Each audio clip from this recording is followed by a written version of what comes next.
welcome. Some of you were here prior to our start, but hello and welcome to the official start of our last guest speakers on the docket for CTE month. So did we save the best for last? Probably so.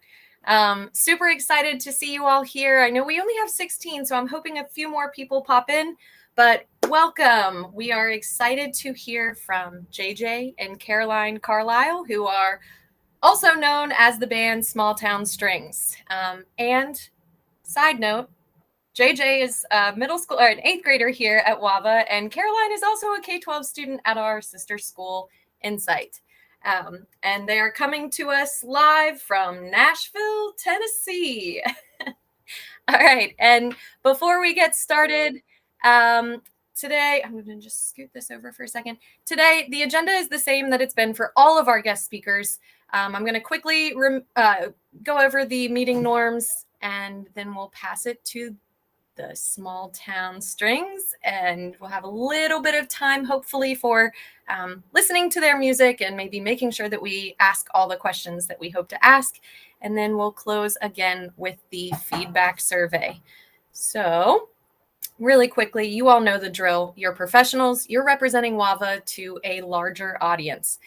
Though they are involved with Stride and K-12, they're coming to us from Nashville. So again, we're having cross-country visitors that we really want to emphasize representing WAVA professionally. And if you can, if questions pop up along the way that we don't ask in this interview, please drop them in the question and answer column. Of course, the session is being recorded, so it'll be available to you. And I'm excited to get started. I'll pass it over to Ms. Kern for the official introduction. Hello, everyone. Thank you so much for attending again today. I am very excited to be a part of all of these sessions, but especially today since I have JayJ in class this semester. So I'm finally getting to get to know you. I've heard so much about you for the last year and a half. And Sister Caroline. So they are band members of SmallTown Strings. They are based in the tiniest town I've ever heard of in Northeast Washington. I just saw it on the map this morning. And they're representing Arts and Communication Pathway because they are in a real band, and they're doing all kinds of cool stuff. Today is going to run differently than all the rest of our sessions. We have two amazing student moderators, Amina Kuna and V Ticino, who are going to run the guest session today and do it more of an interview style. So in a moment, I'll be passing it over to them. They're going to be fully in control with JayJ and Caroline. They have questions prepared.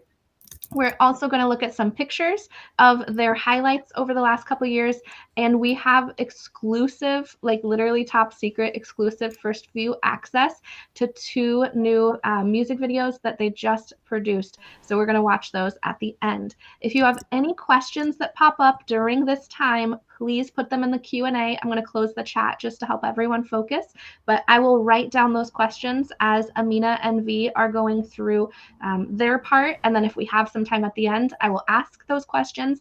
If not, we will follow up with Caroline and JayJ at the end. All right, let's go ahead and get started. V and Amina, the floor is yours.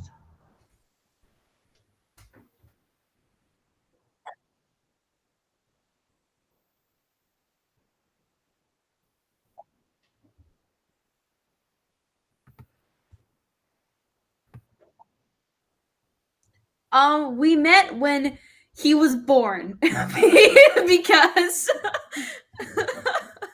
JayJ is 2 years younger than I am, so we met when he was born and I was 2. It was quite an interesting meeting because neither of us could talk or walk, so sort of a weird way to meet your band member. No, I'm kidding. Me and JayJ have been performing and entertaining as long as I can remember. Music and art is just something that we've always enjoyed doing together as siblings and as friends. So I think we could safely say that we started considering being professional musicians at the age probably, I don't know, 6 and 8. Yeah, probably 6 and 8. We wanted to 7, 9, yeah, be professionals. There's actually a really old video of us doing our mini concert on our porch. Yeah. Miserable, horrible. Yeah. But we were probably 7 or 8 in those videos.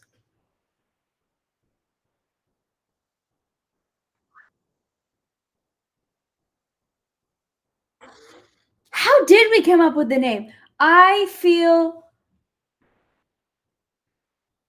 I remember. I think that we were driving somewhere, and we wanted to pick a name that really represented what we do, what we sound like, and sort of who we are as people. And like we said a couple minutes ago, is we live in a very, very small town in Washington. And we both play stringed instruments, and so small town strings sort of came from that.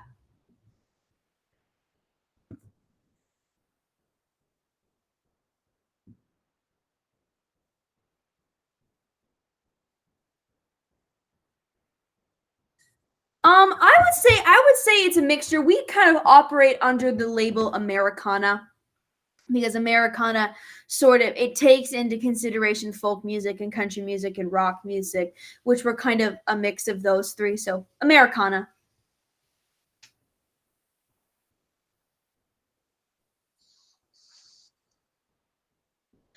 Professionally, okay. Professionally, we have been performing for 4 years. So 4 years of touring and shows and recording and making music. 4 years.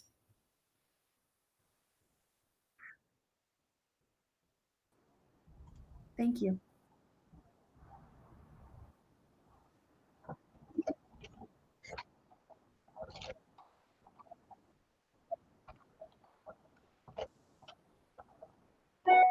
Okay, so professionally, I think we did our first series of little small.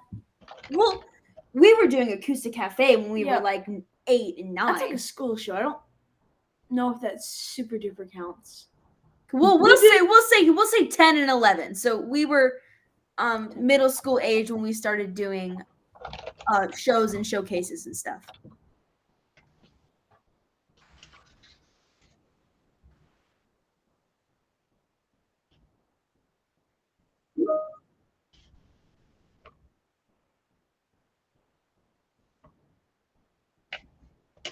Yeah, our family has been professional musician, has been doing music for generations. Like starting with like my great grandparents were all in bands and played music, and then my grandma was in a band, and then obviously our Aunt Brandy plays music professionally. And so we've always just sort of been connected to being professional musicians from our family. And we sort of decided to start doing it, not only because lots of our good memories from childhood was around like being musicians and doing musician things, that we also just love performing. And we created the band based on a lifelong and a generational love for entertainment and music.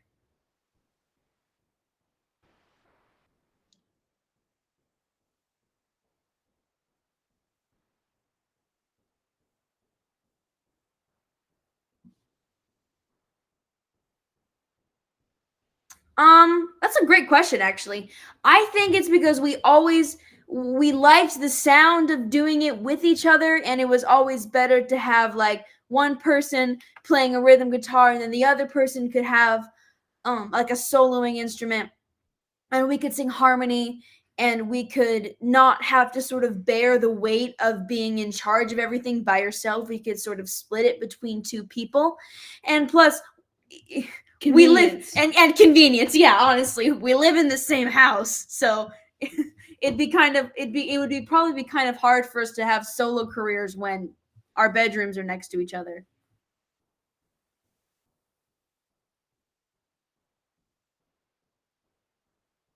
We do not. We are an independent band. We do not have a label. We are independent. Our Aunt Brandy produced our record that's coming out in the spring. And we do most of our music with our family, so we work with our family's business, and we don't have a label or a manager or anything like that. So we're independent.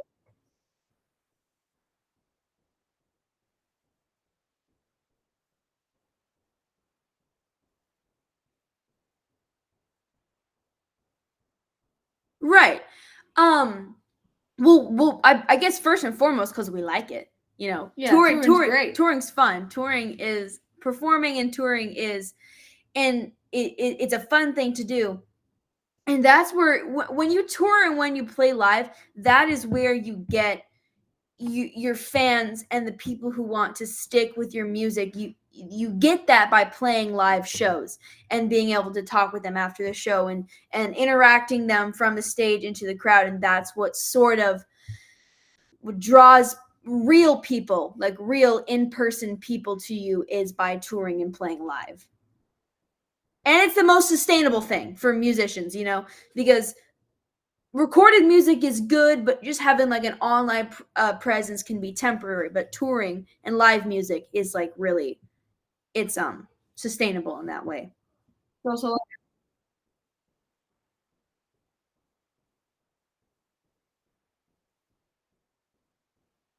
That's another great question, because we actually did no shows and just practiced music for hours and hours. I would say for a solid year and a half before we started actually touring and doing shows. We just practiced and learned the music. yeah, I think like our first show was only like a half an hour long set, and now we're doing about 2 hours. And we only we practiced quite a bit, but we didn't really know when to launch out and play a set. Mm-hmm. But in our little town, that people have heard that we were doing music things, and then a local brewery actually hired us and said, "Hey, do you guys want to come play your first show?" And we were like, we actually really didn't really know what to think about it, because we didn't know if you were ready, didn't know if we weren't. But our parents and she gave us all the push we needed, and we played that first show, and it wasn't terrible. So yeah, that's a really good way to put it. I guess the answer is that we weren't sure, and then we just tried, and then just didn't stop trying.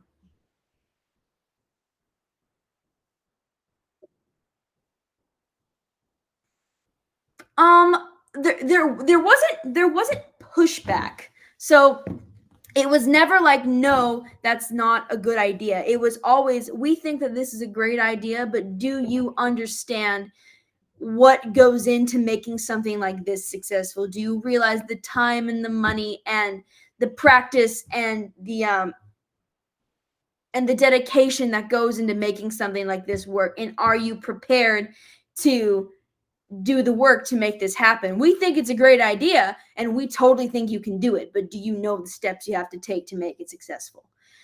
Really reasonable.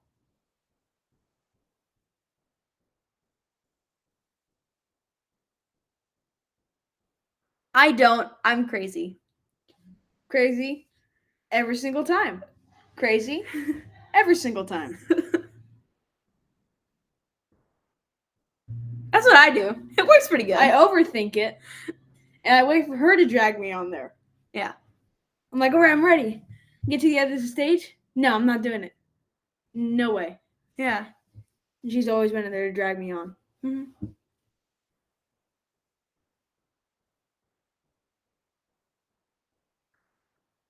Yes, we do. We have it available on all of that. It's just SmallTown Strings. We have 3 songs out, all 3 of them, which we recorded with GarageBand in our basement. But they're still pretty good, though. And we're going to be putting out a record in the spring, so that we did in a studio. So it'll be more professional sounding.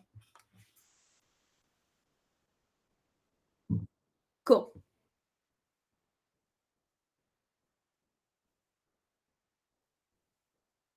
Mm-hmm.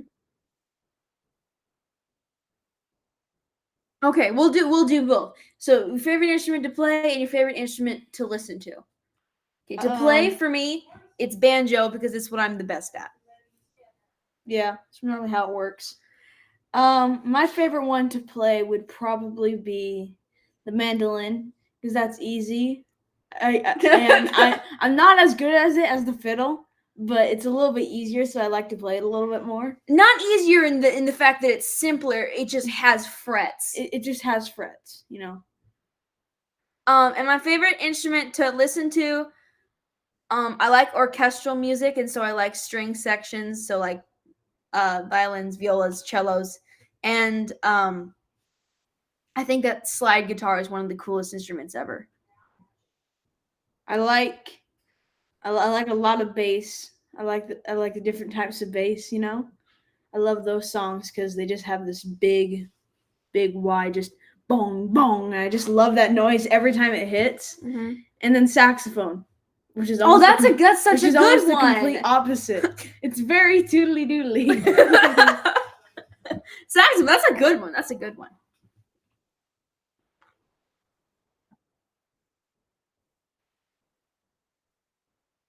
Yeah.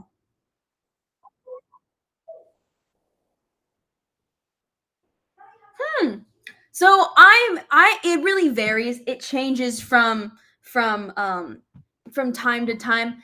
I think that I find myself consistently listening to Americana music, indie folk, and alternative rock. That's probably what I listen to the most.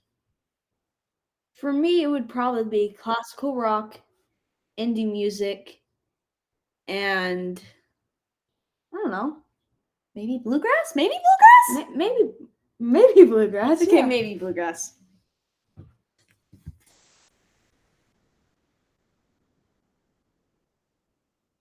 Oh, bluegrass. It's how would you describe? So what we call country now? It's like that, but without maybe without too many drums and more of just the stringed instruments as percussion. Oh, that's maybe actually... not as maybe like electric, like less electric music, more acoustic. So bluegrass music is like your banjo and your upright bass and your fiddle and your mandolin, and it's like old world music. So that's a really good way to put it. Is it's like country music, but there's no like electricity or percussion to it. I don't know if that actually makes sense, but okay, cool. Yeah.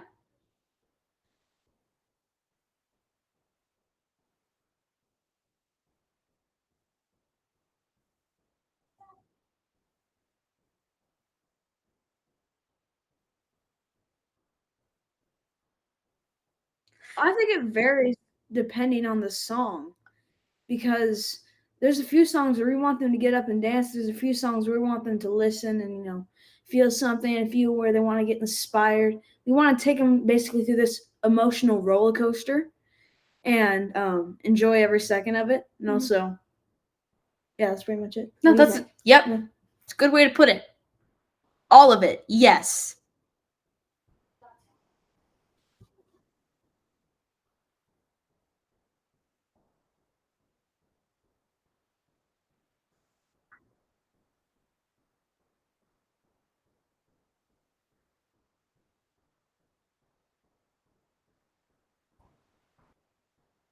That's a great question. Grammy Awards, lots of them. No, I'm I'm kidding. But I would definitely say that the goal for us as a band and as musicians is to tour and to consistently tour, to consistently make music and have that sustain our life. So to have that be the job, be the income, be the reason that we can continue is because we can consistently be on the road, make music, put out records. And if awards happen to come along with that, then we're not going to say no, but yeah, to sustain our life is the goal.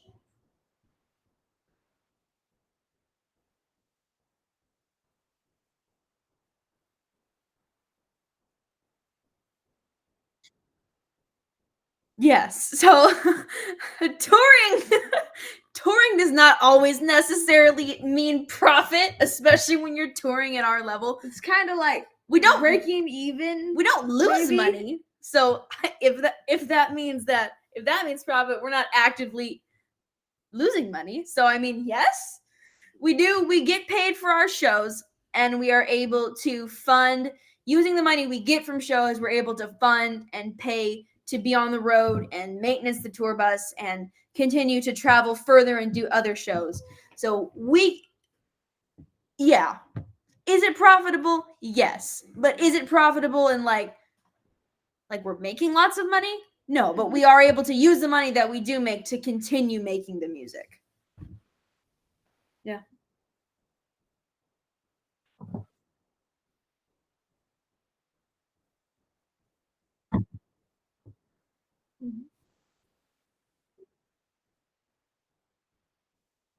Yeah.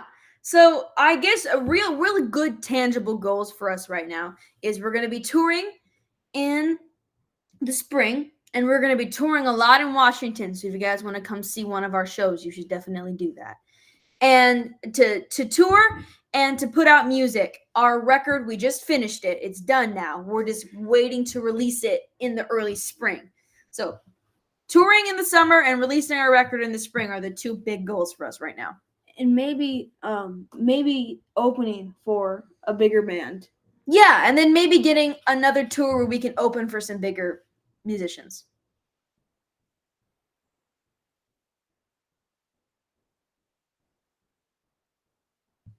Ooh, that's a good question. Okay, I got mine. I got my advice. Okay, so for people who want to get into the music industry and who want to make music, I guess one of the things that has really benefited me personally in being a musician is just know that that it takes a lot of hard work, and that it takes practice. It takes dedication to getting up every day, practicing your singing, practicing your playing, practicing whatever you're doing, and rehearsing it and teaching it to yourself. And also never be closed off when it comes to being taught, getting advice, or collaborations. You never say no to someone giving you a lesson. Never say no to someone giving you advice. Never say no to someone trying to collaborate with you. Even if it's not like the perfect thing, as long as it's not gonna like harm you, it will always benefit you in some way, in a way that you might not even think. If it's not gonna harm you, it's gonna benefit you.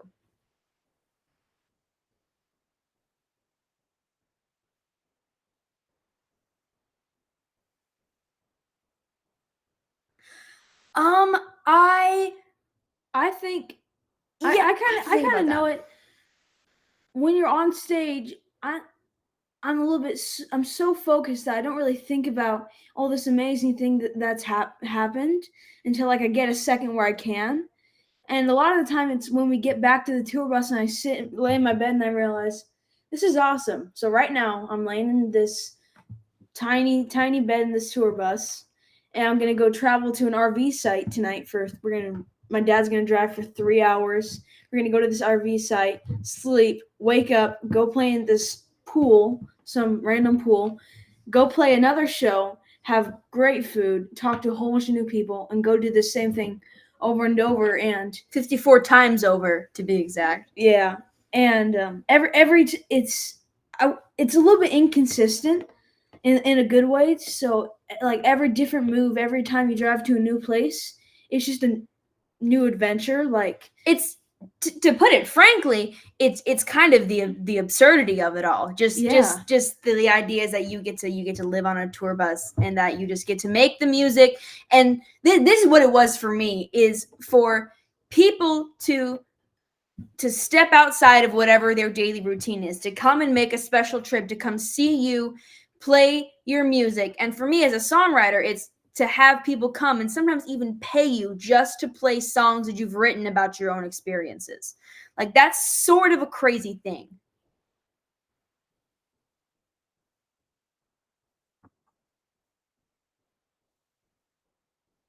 The most surprising responsibility.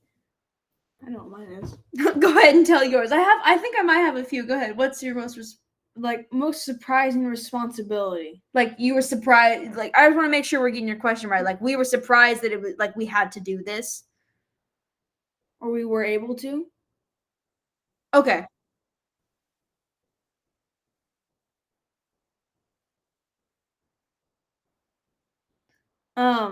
Well, I was offered the opportunity to Go ahead.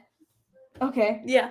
To play with a band called Gregory Alan Isaacoff at Red Rocks, and I about lost it because he's like my favorite band ever, and I got offered the opportunity. So of course I said yes, but it happened to be 2 songs that I haven't heard. So I spent like 4 hours just trying to learn the song and play every single part on my mandolin. And I eventually got to play that song at Red Rocks With Gregory Alan 4 Isaacoff. feet from Gregory Alan Isaacoff on stage. Which is, It was exhilarating. yeah. I would say that's actually a way better answer than what I was gonna say. But I was gonna say the weirdest thing is having to like be on the road and have to like do your dishes in a shower because tour buses don't have sinks. That was weird.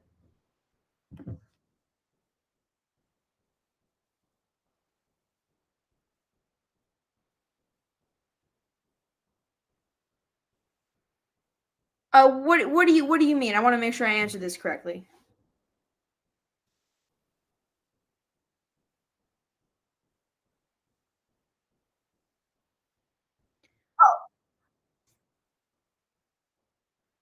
Yeah, that's a great idea. A great question. So for me, musically, sort of what I sort of do to make sure that, like you said, I'm progressing and I'm getting better is oftentimes at these shows we'll have opportunities to play with or see other professionals play, and then you realize that they're a lot better than you and you still have a lot of ground to cover musically. And so then you go back and you get on YouTube and you get your practice books out and you sit down and you practice to make sure that you're still continually learning something and continually progressing.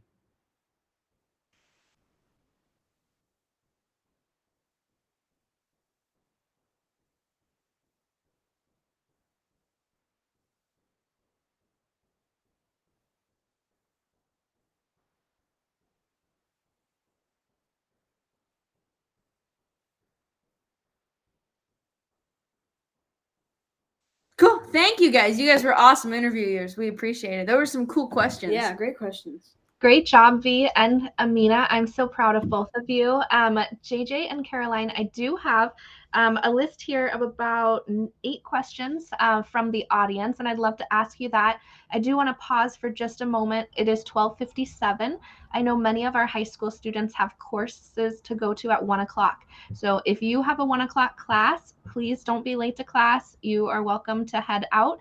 We're going to continue recording and asking these Q&As, looking at their awesome photos, checking out those sneak peek music videos. So when you get done with class today, high schoolers, you can come back and watch the recording to get the rest of the information. And then feel free to follow up with me via email if you have any questions that I can forward to them. Okay, so with that, let's go ahead and take a look. Would you like to do the audience questions first or looking at the pictures? Let's do a couple more questions. Okay. Did you teach yourselves how to play, or did you have some sort of coach or trainer? Yes and no. So, We had a trainer. We're a little bit different. I took bluegrass banjo lessons for like 2 years in middle school, and then piano, and then I took piano lessons for like 2 years in middle school. But I'm self-taught guitar, and I'm self-taught the rest of piano and banjo. But do tell yours, JJ. I had lessons for I think maybe 2 years. I think from 8 to 10 or 9 to 11, I had lessons, and after that long, I my brain kind of figured out how all the notes could kind of come together and what sounded good, and that my fingers knew how to play it and make it sound nice. And I could basically after that do everything with my ear because I had a really, I guess, I wouldn't say perfect pitch, but relative pitch. Like I could hear the notes and know where to put them and where to put my fingers to create something. And that kind of just took me off from there. Yeah. And then bass is self-taught. Guitar is taught from her. And mandolin has the exact same tuning as a fiddle. So it's just with frets. Okay. That's so cool. I think I saw on your website you guys play like 9 different instruments. Collectively, yeah. Yeah. Wow, that is so cool. How do you balance everything? Like JJ, I know you're not in flex. You're like in regular 8th grade here at WAVA. I'm not sure about you, Caroline, but how do you manage going to the classes while touring and being on a bus and doing all these shows? I'm in running start so Okay. I have a little bit of flexibility with no live classes with that. But as far as how we balance it, luckily we're off during the summers. So most of our touring happens in the summer, so that's really nice. And honestly, the online school and the teachers and the admin and stuff really are forgiving and flexible with when we do and don't go to classes.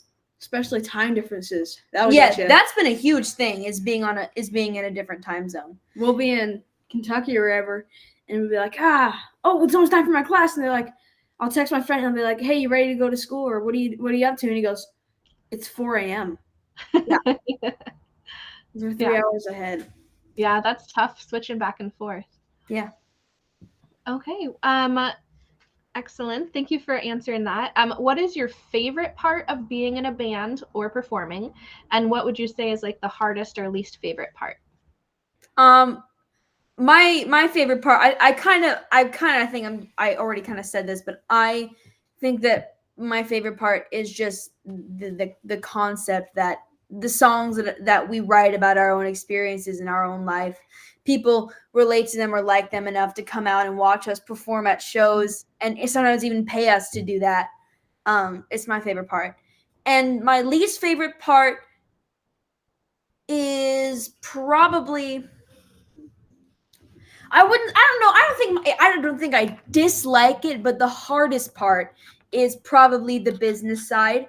I'm the band's main social media manager, and it's a lot of work. Mm-hmm. And all of the business contracts and booking shows and stuff like that, it's hard. Yeah, that's a lot to juggle. Mm-hmm. JJ, how about you? What I like the most about touring and just the entire band is that it's kind of our entire family's business. It's basically like a job I get to do with my entire family, and I get to do it anywhere, anytime. Mm-hmm. And that's really, really nice and enjoyable. The hardest part, it's actually, I'm gonna be honest, it's not super hard for me. I kind of get out of my bunk, do the practice. They're like, hey, are you ready? I'm like, ready for what? And they're like, you got a show in like 40 minutes that we got to leave for. I'm like, oh, great. I just have to throw on some show shirt, a hat, and some cool shoes. I'm ready to go.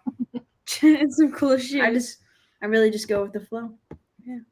That's awesome. Speaking of you just mentioned a show shirt. Someone was from the audience was asking about your wardrobe for your performances. How do you decide what to wear? I'm so glad you asked that.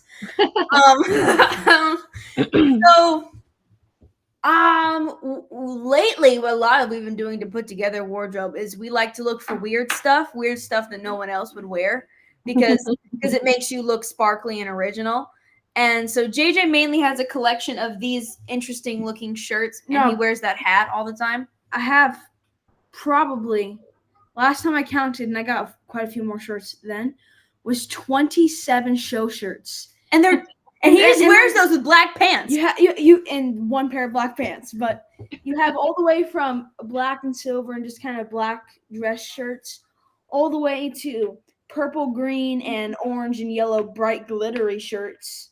And from my black Van shoes all the way to rainbow sparkly shoes. I mean, this hat stays the same, but it's everywhere. Like, I tried to find something casual for this, and I was like, well, it's either my Stranger Things t-shirt or some weird glittery thing, so I have to choose. That's awesome. Who would you say are your biggest influences? You mentioned your favorite band earlier. Do you have any influences as far as guiding either how your music sounds or the direction you want your music career to go? Musically, a couple of my biggest influences are definitely are John Prine, Dolly Parton, the Indigo Girls.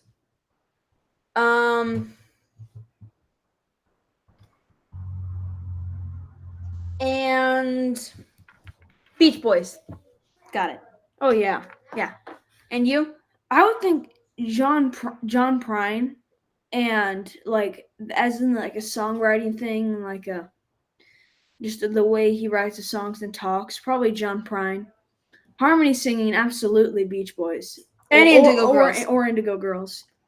But musically, like for the fiddle, I'd love to be some. I love to be like I guess Michael Cleveland. He's somebody I really look up to. And then for mandolin, Sierra Hull. She's really cool. She is really amazing. good. And then my uncle for my bass. Yeah. That's awesome. It sounds like almost like a different inspiration for each of the instruments. Yeah. That's really cool. Do you have your own sound system? A student was We asking. do. Yeah. We have our own full PA that we know how to set up and run. It did take us like 2 hours to set up at a show, and now we got it down to like 45 minutes. Yeah. We can set up our full show in almost 45 minutes. Tear down, not so much, but That's a great skill set. How did it feel the first time you got to perform? That initial feeling of that first performance. Very nervous. yeah, I was I don't really get nervous, but I was nervous. I not even the first 4 or 5 times, maybe 5 or 10 times I was nervous. Well, because it's super new. Yeah, you don't even. Not only is the music new and being on stage, just being a musician and playing in front of people and that whole and the audience dynamic, that feeling is new. Them clapping for you, staring at you, laughing, smiling, crying. It's just like It's you weird. just feel super nervous because you don't know what the feeling is of whatever you're feeling. Yeah, because it's all new. All right. Awesome. Our final question for today.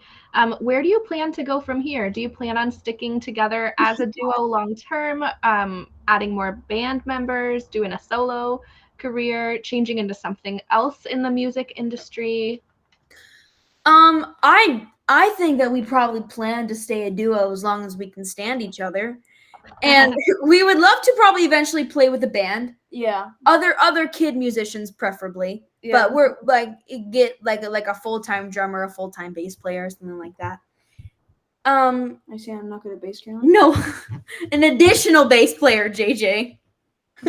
No, I'm not saying that. Oh my gosh. Uh-oh. Okay. So you're planning to stay a band long term? Yeah. Like, okay. I wasn't sure if you were planning to go into like sound engineering or producing other people's music or. I like producing other people's music, but I think as like the main thing is to continue being a band. I kind of want to get my pilot's license. Oh yeah, It's either that or the music. I really love the idea of being a pilot, but if there had to be like 2 problems, like planes scare me and I'm afraid of heights. Otherwise, I'm good to go.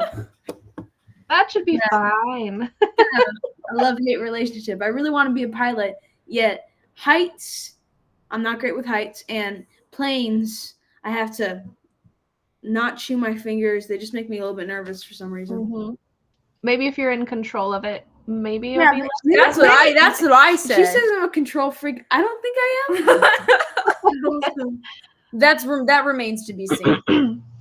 All right, so that is the end of our questions from both Amina and V, as well as the audience. So let's go ahead and transition to these pictures you shared. If you could just give us yes, great questions today, everybody. If you could give us some context to the picture, maybe explain what was happening at that time or what made it your favorite. Okay, so you remember this, right? Yeah, I do. Okay, Actually, so took me a this second. I was like, when were we on a red carpet? yeah, so this We're not. I actually got a little bit anxious the first time I saw this photo because this picture has some significant background to it because we were going to play a show. At this venue, which is the McMinimans, the Anderson School in I don't know where it is. It's where? The Seattle area. Yeah, it's the Seattle area. So the Anderson School there, they had us in a room, a 45-person room. I don't know if you guys can tell from the picture, but that's not 45 people. So they ended up, after they posted the show, they ended up getting 150 RSVPs on the spot. The day of, everyone RSVP'd for it, and it was like super packed, and so they had to panic to find a place to put us for us to do our show. And they canceled the Trolls movie. Yeah, to put us in their movie theater. Wow. And so that's us at the bottom of their movie theater. And so we had our team there, which was a bunch of our friends from the Seattle area that like to come help us when our shows when we're in Seattle. We were scrambling to set up this show because we had to wait all day until 2 hours before the show to set up because we thought we were going to be in the little room, but turns out we had to move to the movie theater. I think my favorite part about this picture is after the show, so many people came up to us saying that they didn't mean to be there for our show and they were actually just there trying to watch Trolls. Like 10 people. Yeah, 10 people were there trying to watch Trolls. Also, my math teacher from 7th grade, Mrs. Brouch, Kristen, she came and that was really cool. Yeah, I didn't notice her for a second without her glasses, but now. Yeah. And plus my suit was really cool. That was a cool outfit. Had a really cool suit. That's so fun. What a great memory. Mm-hmm. How about these two photos?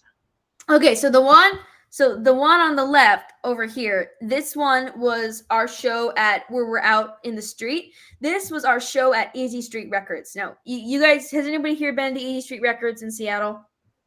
Mm-mm. You can, if you have, you can raise your hand. Some people are saying yes in the Q&A. Okay, cool. So a couple of you guys have been to Easy Street Records. So we did a show there earlier this fall, and a tradition for the bands who play there is to go out into the middle of the street, stop traffic, and take a picture so you can get the building in the background. So at the walk light, they're like, all right, run. I'm like, what? Oh gosh, we're running into the middle of the street.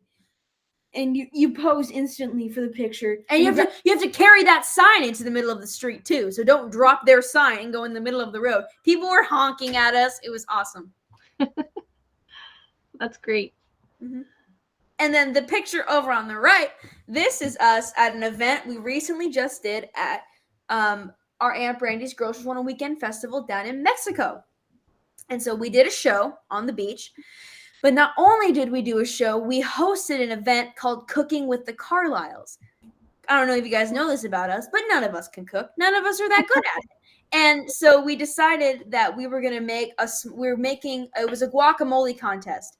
And so we have all of our cousins. These are just like a couple of us. The table was long and there was other cousins on the other side of the picture. And, we just it was a bunch of people came and sat and watched us do this guacamole presentation, and it was just hilarious. You can see Josephine right there. She's the little girl in the next to me in the blue, and her whole goal. Everyone was trying to like make theirs like good and delicious, but her goal was to make it the nasty one, and so she was just unhinged the whole time. And also, it's a thing with the Carliles where if you have some meal and another meal that's good, and it's like just a little bit of the leftovers, you put them together and make something else good. So after everybody left and all the kids are, going and playing, I ended up grabbing every single guacamole and mixing it up into one and basically just recreating a really good one and took that back to the room. Yeah. Because it's good. It was good. good. Jay didn't want to waste the guacamole, so. Right on. I love it. I love that you guys are dressed with all the avocado gear. Yes. My My apron straps fell down, but the avocado aprons were fun. Yeah. Right on. Okay. And how about these final two pictures? So the one on the right, hold on, I gotta move us. There we go. So the one on the right over here, this was at Drew. Did I say? Oh, thank you. Left. I don't know my directions. The one on the left, this is us at Drew Brew in Cleellum, Washington. And I like this picture because I just think it's a cool picture. And that wall behind us was actually a coloring board, and we had kids during our show trying to get up on the stage to go and color on the wall. And it's like, child, this is a show. Go away. Also, counselor Mr. Hyatt, he came to that show, so that was cool to see him. Yeah. Nice.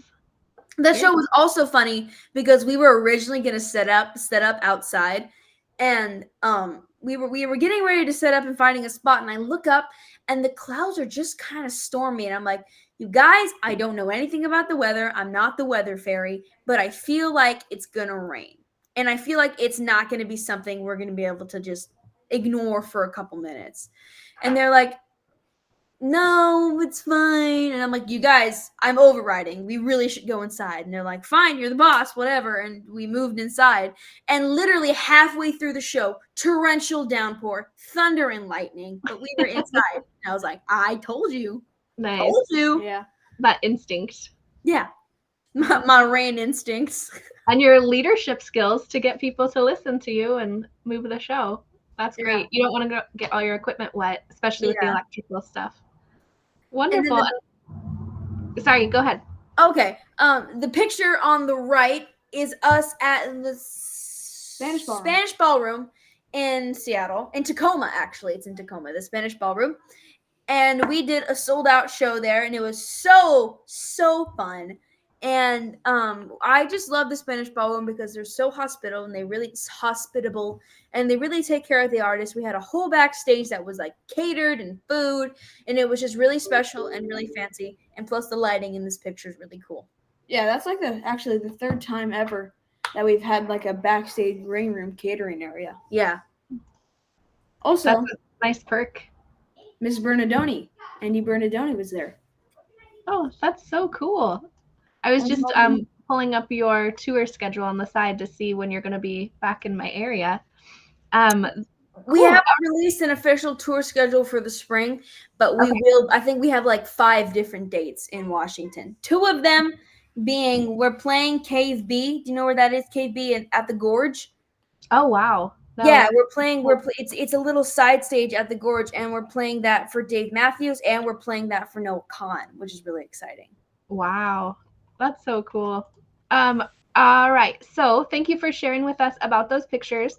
I did want to share with everyone, here's the links to your Instagram, Facebook, your shows at Red Rocks, a commercial, and an interview that you did. If anyone wants a copy of the slide deck so you can click on them, just let me know. I'm going to go ahead and queue up your videos. So we have, the first one says Angeline. Do you want to intro that before I press play? Sure. I mean, Angeline is a song that I wrote. And we recorded these songs yesterday at a really cool studio here in Nashville called Welcome to the 1979. And it was a lot of fun. And I am just as curious as you are to see what these videos look and sound like because I've never seen them. So it's exciting for both of us. Sneak peek, early access for our WAVA community. I'm going to turn off presenter mode so that it's so there aren't any videos over the top of your videos.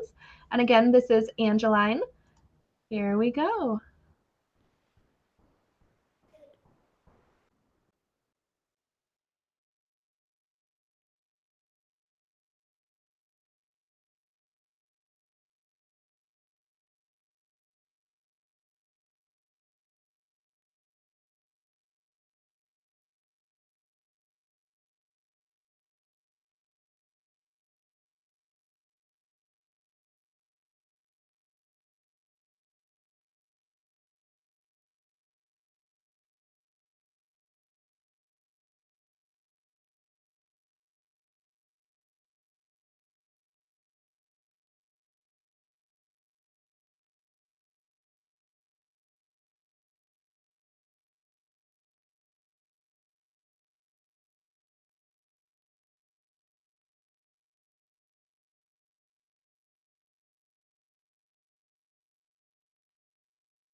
All right. Very cool. Thank you for sharing. How did you guys feel about that video? Your first time seeing it finished as well. Looks great. I'm Yeah, really that's happy with amazing. how it looked. That studio is cool. That looked awesome. Lots of really good positive feedback in the Q&A and the moderator chat even. People excited to see your work, hear the song you wrote. V says you have the voice of angels. It's just like all like good vibes hearing that. The other song we have, again, these are secret sneak peek access for WAVA. The next one is called Leftover Sentences, and this will be our final activity before we wrap up for today. Did you want to intro Leftover Sentences? I think it might have one already on it. Right? Does it? Yeah, it does. It's got an intro on it in the video. Oh, okay. Yeah. So- Yeah, JJ wrote it. Oh, very cool. All right, here we go.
All right, JJ, trying to hold myself together here. Oh my gosh, JJ. That song was really powerful. Thank you so much for sharing your heart with us, both of you, through your beautiful music. I'm really like tearing up, and I know I'm not the only one. So thank you. It's so beautiful. We have really enjoyed having you here today. Thank you for going through the interview with Amina and V, and then also sharing with us your pictures and your music and how to stay in contact with you. There are a lot of people excited to hear about your upcoming tour schedule. So we just can't wait to hear more from you. I am going to pass it over to Miss K to wrap us up officially. This is our last CTE guest speaker session on the calendar for right now. You may see a couple more pop up this month, but this might be the last one. So we're just so grateful to have you here, finishing strong. And I can't wait to publish this recording so that people can hear more about your story and the musical journey that you've been on. Miss K, did you want to say any last minute remarks?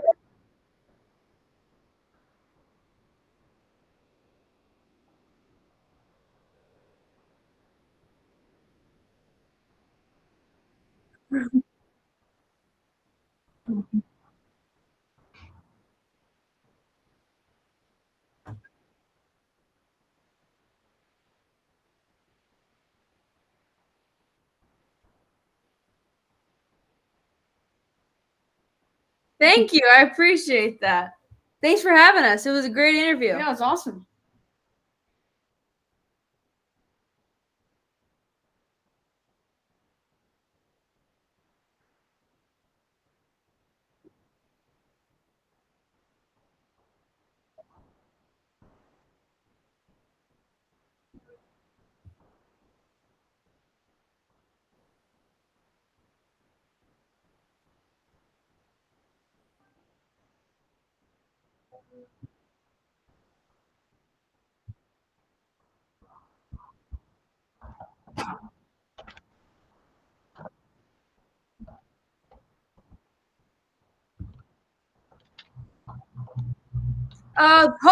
Hopefully.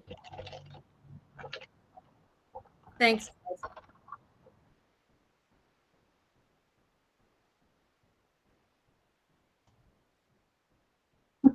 Yes. Thank you, V and Amina, for interviewing us. You guys were awesome. Yeah, thank you. Yep. Great job. Awesome.